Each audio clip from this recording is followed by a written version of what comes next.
Hey everyone, it's Craig Lafferty, the Rocket Guy Real Estate Investment Network, where we love to come together and talk about real estate investing, because what else would you talk about on the Real Estate Investment Network? But where we think that real estate investing is cool, and we're glad that you guys could join us today.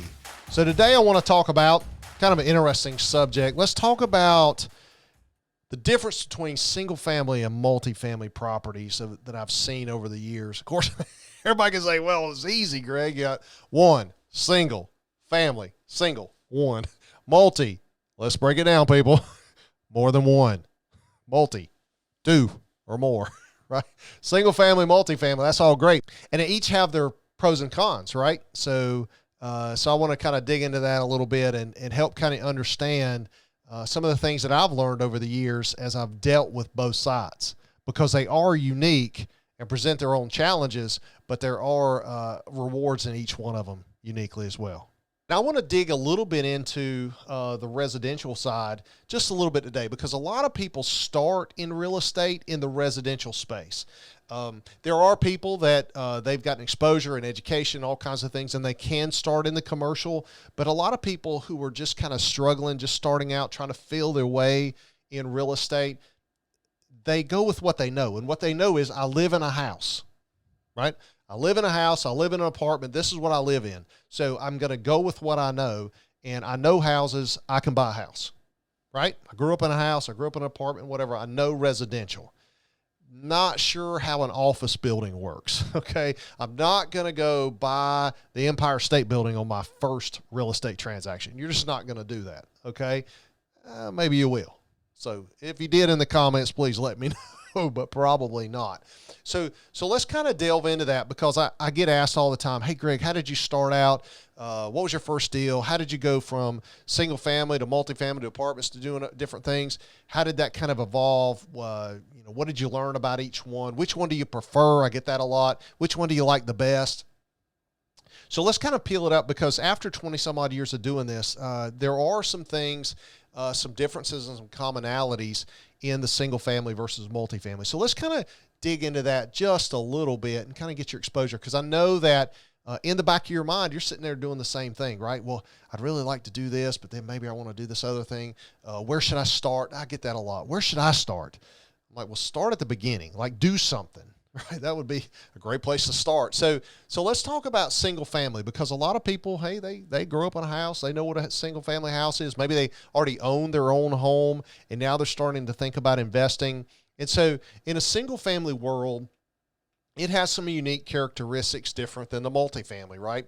Typically in a single family space, and in the finance world, they kind of classify that into 1 to 4s, single family. And some of these characteristics are okay with that. But when you start to get into duplexes, triplexes, quadplexes, some of these things kind of go away. And we'll kind of touch about that. Some of it's more like the multi.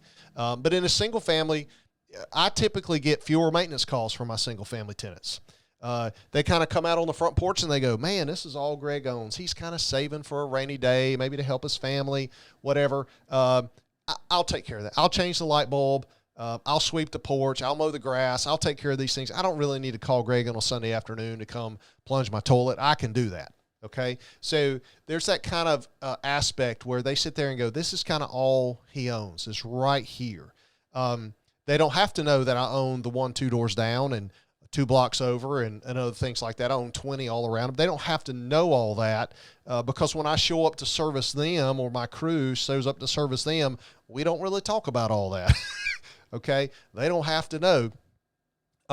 In a single family property, typically there's a little bit more per unit cost when you go into that. You're competing against buyers that are also wanting to live in the home. So typically you have to pay a premium per unit. You don't get any kind of multi-unit discount when you're buying one house. So there's a little bit there.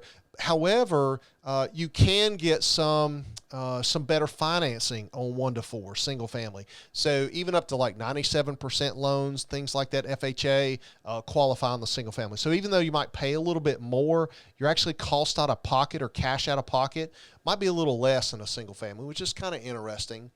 So that makes kind of a lower barrier to entry for the acquisition cost. So it's kind of rare in an investment, especially in your first couple, that they're going to ask you to put 30% down. Okay. Now, once you kind of max out with your FHA qualifications, those things change a little bit. But after you buy a couple, they're going to start sending more over to the commercial side of things for the banking, and so then they're going to ask you to put 20% down. But we can talk about sometime about how to get around that a little bit, kind of help with that. One of the big downsides, though, of single family is, you know what? When your unit is vacant, you are 100% vacant. Okay, nobody else is paying that rent. So you better get that puppy turned over really fast, okay? Because your mortgage bill is coming up, right? Your mortgage bill is coming up, the property tax accruals, all that stuff is happening, no matter if there's a tenant in there or not. So when you lose a tenant, you are vacant. Okay, so that's a real differentiator in the single family space, right? In the multifamily world, what's nice in that 2 to 4 kind of range, even 2 units and up, what I really like is just, man, I've got one roof. One roof covers multiple tenants. That's fantastic.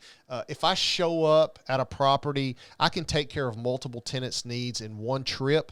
I don't have to service 3 tenants. I don't have to go to 4 different zip codes, okay, to get that done. I can just show up to one place and take care of that, or my crew to take care of that. So, however, in the multifamily space, you know what? You have common area type maintenance. So it's hard to get a duplex to each mow their own grass. When I say duplex, I mean 2 units. So it's hard to get them to mow their own grass, because eventually what's going to happen is the one guy's going to complain about the other guy, how he doesn't take care of his grass, makes his yard look bad, all that kind of stuff. There's some of that kind of stuff going on. So typically there's dumpsters, there's other things involved in a multifamily. So there's some additional cost in there to kind of maintain those common areas. The other thing that I see a lot in a multifamily space is I do get a little bit more maintenance calls. They walk out on the front porch and they go, man, Greg's responsible for all this. If he's got all this, he has a full-time maintenance crew and a 24/7 response time, right? I can just pick up the phone anytime I want and call Greg, text him anytime, day or night, text him on a Sunday night and tell him about a heating and air system that's gone out that I knew about on Wednesday and that he needs to get over right now. So you've got that kind of thing going on. Whereas in the single family space, they don't really, they don't know about all that. Right? If you own more than 1 unit, you're rich. Okay, just get used to it. You are rich because your tenants don't own a home.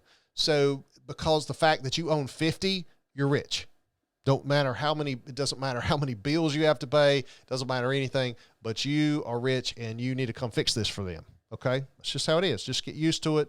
It's just how it goes. But in a multifamily situation, like in single family, our per unit cost is higher, but you tend to get some kind of per unit cost premium break discount on that. So if you're buying 100 units or 20 units, it's usually cheaper by the unit than if you were trying to buy 20 houses, right?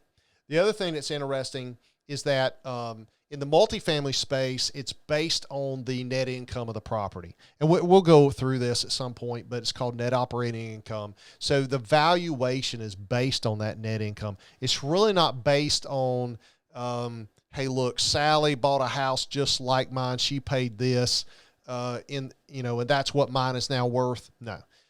In an apartment space, multifamily space, generally over 5 units, they start to look at the income that it's generating and then compare the rates of return.